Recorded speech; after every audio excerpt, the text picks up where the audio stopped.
മുഖങ്ങളിലൂടെ മനംമാറ്റം വന്നിരിക്കുന്ന, mind set change വ്യക്തമാക്കി തുടങ്ങിയിരിക്കുന്ന കോഴിക്കോട് ജില്ലയിലെ തന്നെ ജനതയോട്, വോട്ട് ചെയ്യുന്ന പ്രജകളോട് വോട്ട് അഭ്യർത്ഥിക്കാനാണ് ഞാൻ ഇന്നലെ രാത്രി ഡൽഹിയിൽ നിന്ന് ഇവിടെ എത്തിയിട്ടുള്ളത്. ഞാനിങ്ങോട്ട് വരുന്നതിന് മുമ്പ് അവിടെ CCTV ക്യാമറയൊക്കെ പരിശോധിച്ചാൽ അറിയാം, പ്രധാനമന്ത്രിയുടെ ക്യാബിനിൽ കയറി അദ്ദേഹത്തെ കണ്ട് ഇവിടെ ഇപ്പോൾ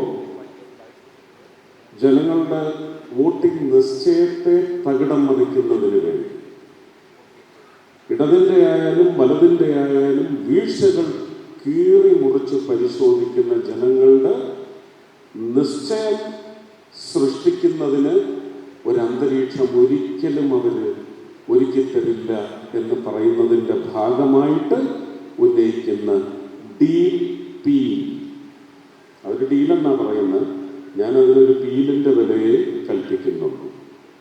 ഇതിനെ സംബന്ധിച്ചും പ്രധാനമന്ത്രിയെടുത്ത് ഇതെങ്ങനെയാണ് ഡിഫ്ലക്റ്റ് ചെയ്യുന്നത്, ജനങ്ങളുടെ നിശ്ചയത്തെ വഴിതെറ്റിക്കാനായി ഉപയോഗിക്കുന്നത്, ഇതെങ്ങനെയാണ് ഒരു ദുഷ്ടലാക്കായി മാറുന്നത്, പൊളിറ്റിക്കൽ കോൺസ്പിറസിയായി മാറുന്നത് എന്നതിനെ സംബന്ധിച്ച് സംസാരിപ്പിച്ചപ്പോഴും അദ്ദേഹം പറഞ്ഞത്, ഞാനിത് അവിടെ വരുമ്പോൾ നിശ്ചയമായിട്ടും അതിന് മറുപടി പറയാൻ തന്നെയാണ് ഇരിക്കുന്നത്.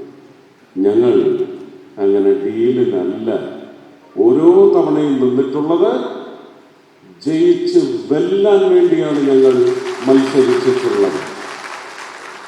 അങ്ങനെ ഏതെങ്കിലും ഡീലിന് നിങ്ങൾ തയ്യാറെടുക്കുന്നുണ്ടെങ്കിൽ നിങ്ങൾ അത് ഓൾറെഡി ചെയ്ത് കഴിഞ്ഞല്ലോ. നിങ്ങൾ ഇതിനു മുമ്പ് തന്നെ ആ ഡീല് ഇന്ത്യൻ ജനതയോട് പറഞ്ഞു കഴിഞ്ഞല്ലോ. ഇന്ത്യ എന്ന് പറയുന്ന ഡീലല്ലാതെ പിന്നെ എന്താ ഉള്ളത്?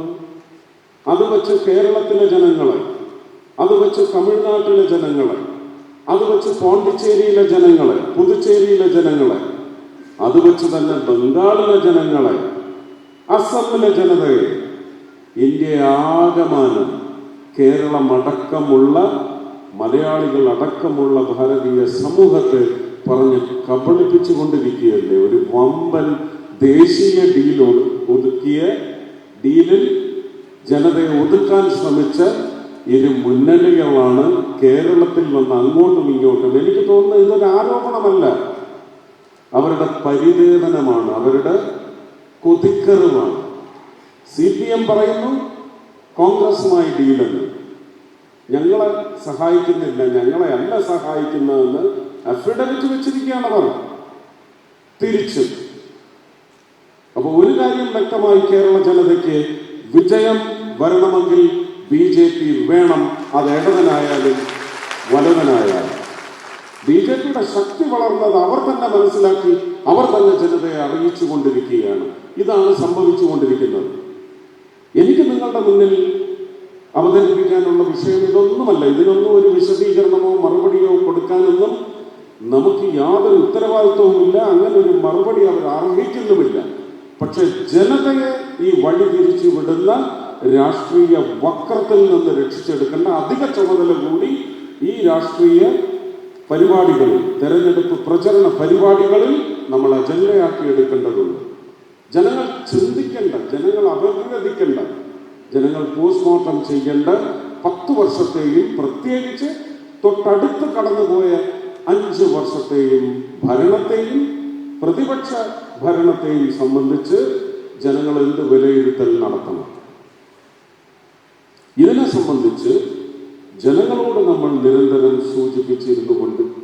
സൂചിപ്പിച്ചുകൊണ്ടേയിരിക്കണം. ഇല്ലെങ്കിൽ ഇത് നിശ്ചയം വഴിതെറ്റും. ജനങ്ങളൊന്നും വഴിതെറ്റി പോവില്ല.